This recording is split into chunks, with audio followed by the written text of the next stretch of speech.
Our existence in Helsinki flowed with a gentle cadence, unassuming yet steady, never clamoring for attention. Finland has a way of guiding you to treasure the hush, to uncover significance in pauses that require no words.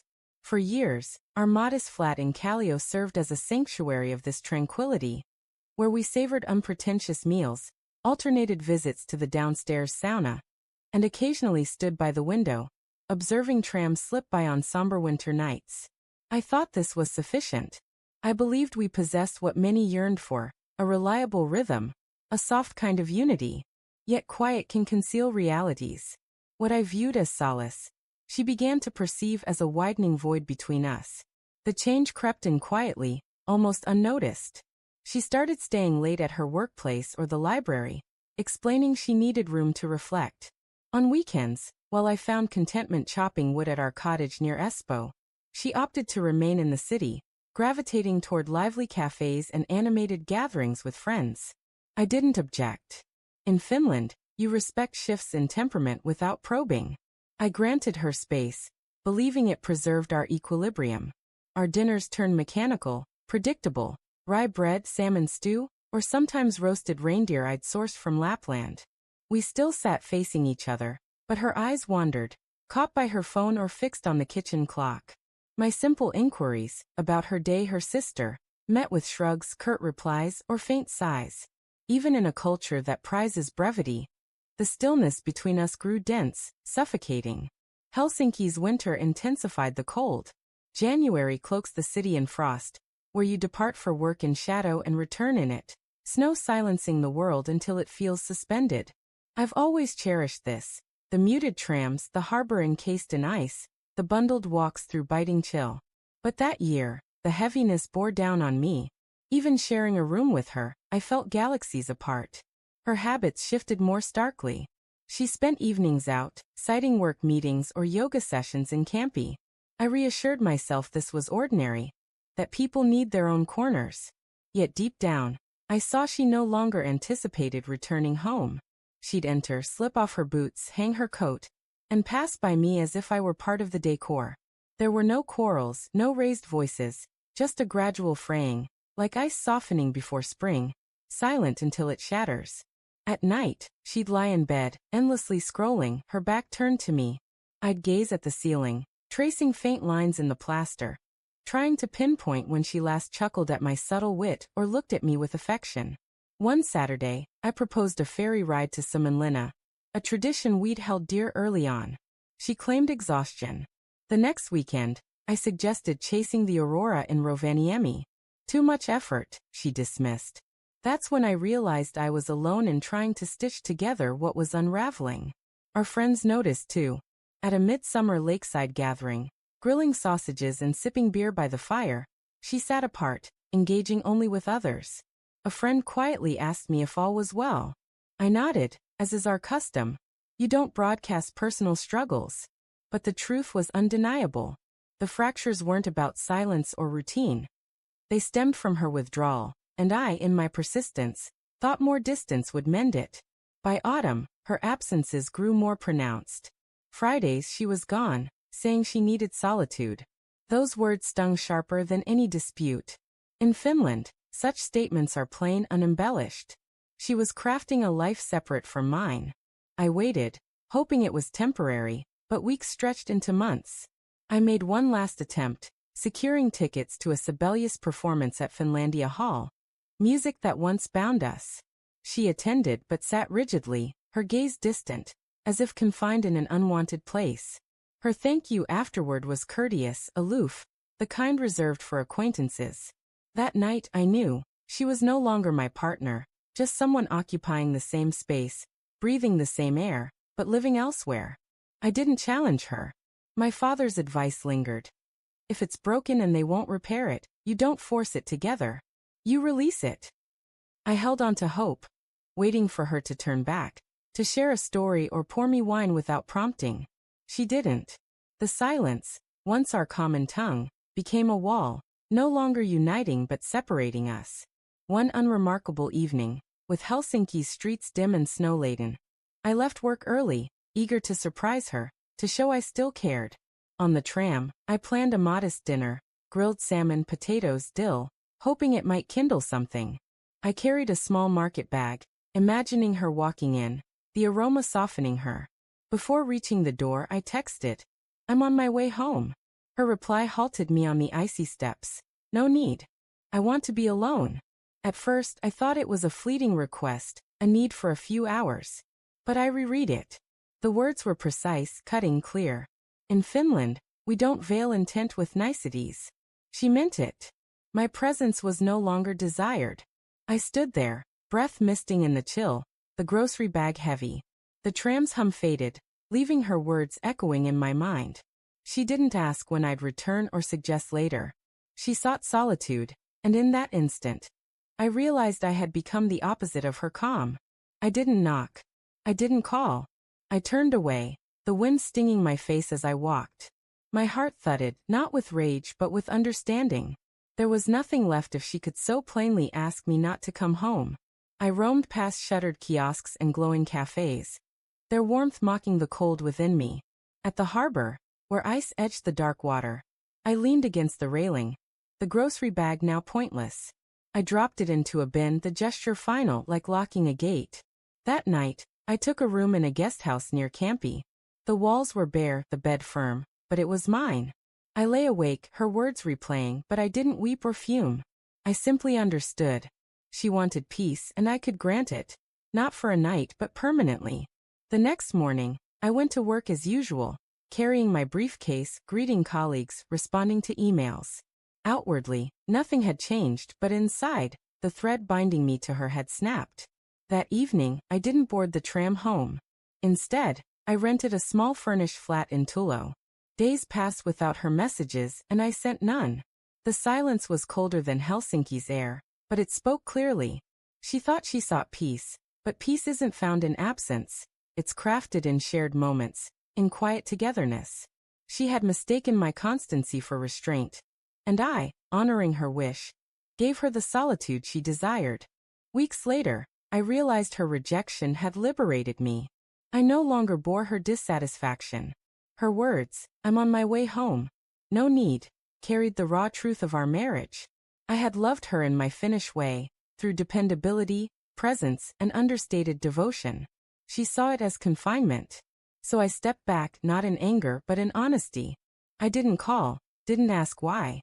The answer was evident. She wanted distance, and I gave it completely. In my new flat, listening to the city's murmur, I found freedom. Her rejection, though painful, freed me from her unrest. Passing our old street or seeing the tram stirred a pang, not of sorrow, but of something familiar fading. Yet I knew I'd chosen rightly. A man can live in silence, but not as an unwelcome shadow in his own home. The first week after I left was still.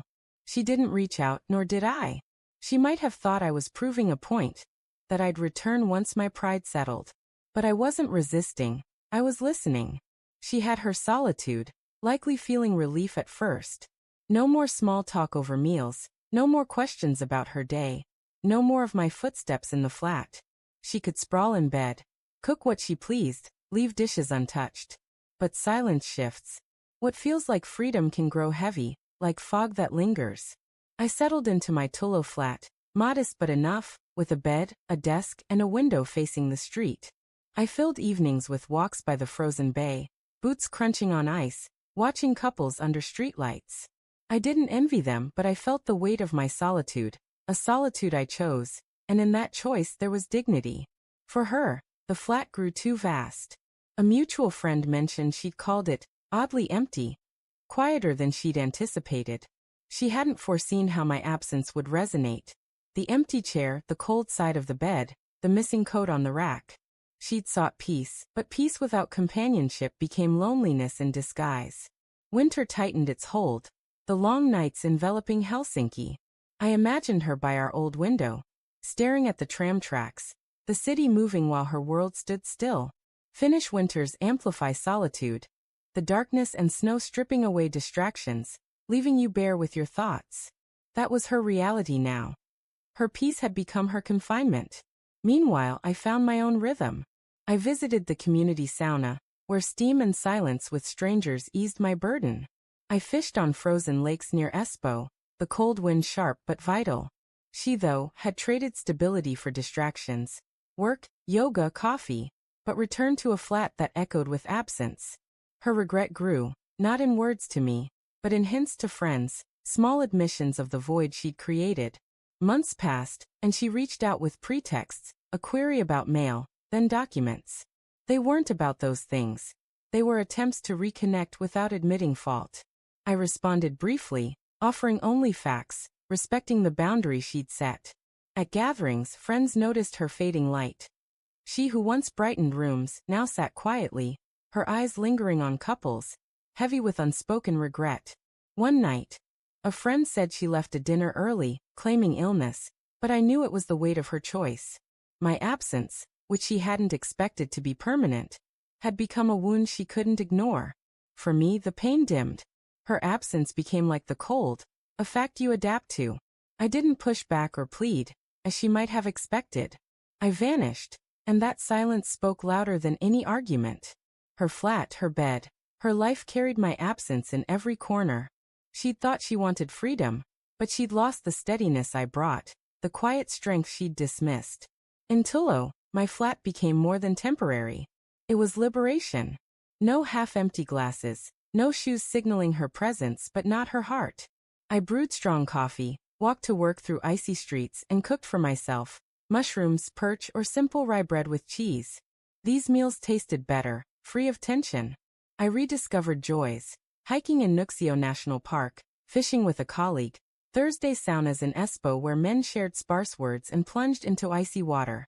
I traveled to Tampere, wandering its red brick streets, sipping dark beer in pubs, anonymous and unburdened. Her world, I heard through friends, contracted. The flat, once her haven, became a reminder of emptiness. No shared coffee, no weekend plans. She dressed less carefully, spoke less vibrantly, left gatherings early. Friends asked if she was okay, but I only shrugged. I no longer carried her burdens. I took up photography, capturing Helsinki's trams, children on frozen ponds, dusk over the cathedral. Through the lens, I saw beauty again. Details I'd missed while trying to salvage a fading marriage. Spring arrived, melting ice and lengthening days. I felt myself awaken, no longer weighed by her discontent. She, though, faced the absence of my presence. An empty balcony chair, silent mornings without birdsong. Her peace had become her unrest. My revenge wasn't planned. It was the quiet rebuilding of my life while hers faltered. By midsummer, at a lakeside gathering in Savonlinna, I stood by a bonfire, singing and swimming under the midnight sun. I felt light, untrapped. When asked if I missed her, I said, no, she had her peace, but mine was alive with new paths. Hers was a silence she couldn't fill. Years later, our paths crossed in Rovaniemi during a winter gathering. We snowshoed, ate reindeer stew, and waited for the northern lights. As the sky blazed with green and purple, I felt the aurora's quiet power. Then I heard her voice, fragile, calling my name. She stood nearby, older, wearier, clutching her coat. Silence hung between us, heavy with years. She stepped closer, her voice trembling. You look well, she said, regret lacing her words. I nodded. I am. She looked at the sky, avoiding my eyes. I didn't think you'd truly leave, she whispered. I thought you'd return. Her eyes, wet with tears, mirrored the aurora. It's been empty without you. I sought peace, but it was silence. Her sincerity was genuine, but belated. I'd built a life without her, rooted in my own mornings, friendships, and forest walks. You asked me to stay away, I said. So I did. The words struck her deeply. I thought you'd fight for me, she admitted. I thought that's what love was. I shook my head. Love isn't forcing someone to stay when they've asked you to go. It's knowing when to walk away. Tears froze on her cheeks as she whispered, I was wrong. I felt the echo of our past, nights in Kallio, trips to Savonlinna, quiet winters, but it was gone. She reached out, then stopped. Is there someone else? She asked. Yes, I said, honest but gentle. And even if there wasn't, that chapter's closed. Her face crumpled. The certainty she'd once wielded now shattered. She sobbed quietly, the aurora's beauty sharpening her regret. I didn't comfort her. She'd built this reality. The group moved back to the cottages, their laughter carrying. She lingered, hoping I'd soften, but I nodded politely and walked away, my step steady in the snow. Her sobs faded behind me, carried by the wind. She wasn't crying for me, but for the life she'd discarded, the steadiness she'd called suffocation. Under the northern lights, I felt no triumph, only clarity. She'd asked for peace, and I'd given it forever. I'd found freedom in the silence she thought she wanted, while she found only emptiness. Her regret was hers to carry, and my life had moved beyond her reach.